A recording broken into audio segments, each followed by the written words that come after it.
పులి మంత్రం. చందమామ కథ. పూర్వం ఒక ఊరిలో సోమశర్మ అనే బ్రాహ్మణుడు ఉండేవాడు. అతనికి మనిషిని పులిగా మార్చే మంత్రం నేర్చుకోవాలని కుతూహలంగా ఉండేది. అయితే నేర్పేవాళ్ళు ఎక్కడా కనిపించలేదు.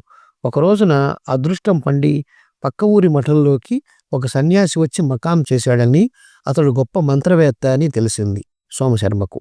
అతను భార్య మఠానికి పోయి సన్యాసిని భిక్షకు పిలిచి అనేక విధాల గౌరవించారు. భోజనం అయిన తర్వాత సన్యాసి భుక్తాయాసం తీర్చుకుంటూ సంతోషంగా కూర్చున్న సమయాన సోమశర్మ ఆయనను ఆశ్రయించి ఆ మాట ఈ మాట చెబుతూ తన కోరిక తెలిపాడు. పులిమంత్రం అతి ప్రమాదకరం, అందుకనే మేము దానిని సాధారణంగా లోకానికి వెల్లడించం అన్నాడు సన్యాసి. శర్మ సన్యాసిని వదలలేదు. సన్యాసికి కాదనడానికి మనస్కరించలేదు. చివరకు సన్యాసి, శర్మ, సరే నీకు పులిమంత్రం నేర్పుతాను, అయితే అది కేవలం వినోదం కోసమే పనికి వస్తుంది. ఎవరినైనా సరే వారు కోరితే గాని నీవు పులిగా మార్చలేవు అని చెప్పాడు. ఆ తర్వాత శర్మకు రహస్యంగా 2 మంత్రాలు ఉపదేశించి 2 రకాల అక్షింతలు చేతికిచ్చి, శర్మ, మొదటి మంత్రం పఠించి ఈ ఎర్ర అక్షింతలు చల్లితే ఏ మనిషి అయినా పులిగా మారిపోతాడు. ఆ పులి మొహం మీద మాత్రం నువ్వు మార్చినట్టు ఆనవాలుగా ఒక మచ్చ స్పష్టంగా కనిపిస్తూ ఉంటుంది. మీకు సరదా తీరగానే 2వ మంత్రం పఠించి పసుపు అక్షింతలు పులి మొహం మీది ఆ మచ్చపైన పడేటట్టు చల్లితే అది మళ్ళీ మామూలు మనిషిగా మారిపోతుంది. అయితే ఒక్క ముఖ్య విషయం జ్ఞాపకం పెట్టుకో, నీ మంత్రం వల్ల మనిషి పులిగా మారిపోయినప్పుడు దానికి మనుష్య జ్ఞానం ఉండదు, కనుక నువ్వు జాగ్రత్తగా ఉండాలి అని చెప్పి సన్యాసి తన దారిని తాను వెళ్ళిపోయాడు. సన్యాసి వెళ్ళిపోగానే శర్మ భార్యతో ఈ సంగతి చెప్పాడు. అతని భార్య అంతకు ముందెన్నడూ పులిని చూసి ఎరుగదు. అందుచేత పులిని చూపించమని కూర్చుంది. శర్మకు కూడా మంత్రం పనిచేస్తుందో లేదో చూడాలని ఆత్రంగా ఉన్నది. అప్పుడు అతడు భార్యతో, చూడు, పులిగా మారుస్తానంటే ఏ మనిషి ఒప్పుకోడు. వాళ్ళ ఇష్టం లేనిదే నేను వాళ్ళని మార్చలేను. అందుకని నీకు ఆ మంత్రాలు నేర్పుతాను, నన్ను పులిగా మార్చు. నువ్వు చూడడం పూర్తి అయి సరదా తీరగానే మళ్ళీ నన్ను మనిషిగా మార్చేద్దువు గాని అంటూ భార్యకు మంత్రాలు 2 నేర్పి ప్రయోగించే విధానం చెప్పి అక్షింతలు చేతికిచ్చాడు. తీరా పులిగా మారిన తరువాత తన భార్యకు ఎలాంటి హాని కలిగిస్తానోనని ఆలోచించి ఆమెను అటకపైకి ఎక్కించాడు. తరువాత గది తలుపులన్నీ మూసివేసి తను అటక కిందికి వచ్చి తయారుగా కూర్చున్నాడు. అతని భార్య కుతూహలం కొద్దీ మంత్రం పఠించి అక్షింతలు చల్లి భర్తను పులిగా మార్చింది. శర్మ పులిగా మారడంతోనే భయంకరంగా గర్జిస్తూ బయటికి పోయే మార్గం లేక గది తలుపులు బదులు కొట్టనారంభించాడు. పులిగా మారిన శర్మను చూసి అతని భార్య హడలిపోయింది. ఆ భయంలో ఆమె 2వ మంత్రం కాస్త మర్చిపోయింది.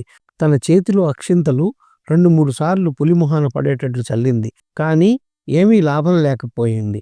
కొంతసేపటికి ఎలా అయితేనో పులి తలుపులు బద్దలు కొట్టి ఊరి పక్కన అడవిలోకి పారిపోయింది. పులి పారిపోయిన తర్వాత శర్మ భార్యకు కొంచెం మనస్సు స్థిమితపడి 2వ మంత్రం జ్ఞాపకం వచ్చింది. కానీ ఏం లాభం? తన తెలివి తక్కువ పనికి ఆమె చాలా విచారించి భర్తను గురించి బెంగ పెట్టుకున్నది. 2 నెలలకు ఆమె తమ్ముడు అక్కడికి వచ్చాడు.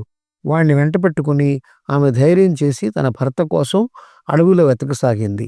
ఇలా ఉండగా ఆ రాజ్యంలో కొత్తగా ఒక మచ్చపులి వచ్చి పల్లెల మీద పడుతున్నదని రాజుగారితో ప్రజలు మొరపెట్టుకున్నారు. అప్పుడు రాజుగారు వాళ్లకు అభయమిచ్చి పులిని చంపడానికని పరివారంతో సహా అడవికి బయలుదేరాడు. ఎంత వెతికినా ఆ మచ్చపులి కనపడకపోవడంతో పిసికి వేసారి రాజు ఓ చెట్టు నీడలో విశ్రాంతి తీసుకోబోయాడు. అంతలోనే ఆయనకు వెనుక నుంచి ఒక గర్జన వినబడింది. రాజు తల తిప్పి చూశాడు. అలా గర్జించింది మచ్చపులే. అది పంజా ఎత్తి రాజుగారి మీదకి దూకింది. కానీ ఆయన ఆశ్చర్యపడేటట్టుగా చూస్తూ ఉండగానే ఆ పులి బ్రాహ్మడుగా మారిపోయాడు. అతడే సోమశర్మ. ఒక చెయ్యి ఎత్తి పట్టుకుని 2వ చేతితో రాజుగారి గొంతు నొక్కి పట్టుకుని ఉన్నాడు. శర్మకు పులిగా మారిపోయిన క్షణం నుంచి తను ఏమేం చేశాడో తెలియదు. అకస్మాత్తుగా అడవిలో అతనికి మానవ స్వరూపం వచ్చేసరికి తను ఈ అడవికి అసలు ఎందుకు వచ్చాడో, రాజుగారి గొంతు ఎందుకు నొక్కి పట్టి ఉన్నాడో అర్థం కాలేదు. శర్మ వణికిపోతూ రాజుగారి కాళ్ళ మీద పడి క్షమించమని ప్రార్థించాడు. రాజుకు ఏమీ అర్థం కాలేదు.